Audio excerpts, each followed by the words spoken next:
Yeah, they have an agreement and what they call an agreement in principle at this point, but right now they're kind of trying to hammer out the language, the actual details, and once they get that done, they'll take it to the House floor and see if it can be voted up or down. A compromise on police reform is in the hands of these two lawmakers, Senate Public Safety Chair Warren Limmer of Maple Grove and House Public Safety Chair Carlos Mariani of St. Paul. We're told they're closer to passing a bipartisan bill than they have been since George Floyd was killed in police custody Memorial Day. So chokeholds we agreed on. We have the language we agree on. Eliminating warrior training was another big thing that we agreed on. The bill also includes adding more citizens to the Peace Officer Standards and Training Board, or POST Board, and creating a Citizens Advisory Council for the board on use of force issues.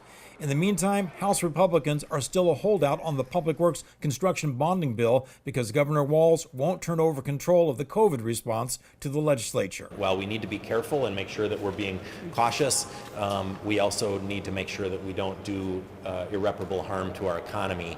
Bonding bills require a 3/5 supermajority, or 81 votes, and they'll need at least 6 Republicans to cross over to pass that bill.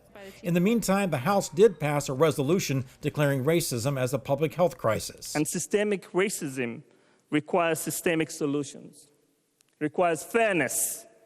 It requires justice. It requires equity.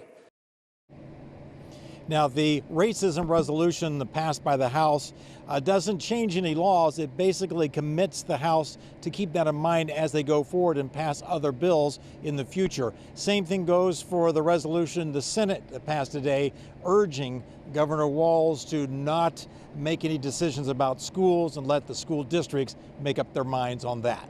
Back to you. All right. Thank you, John.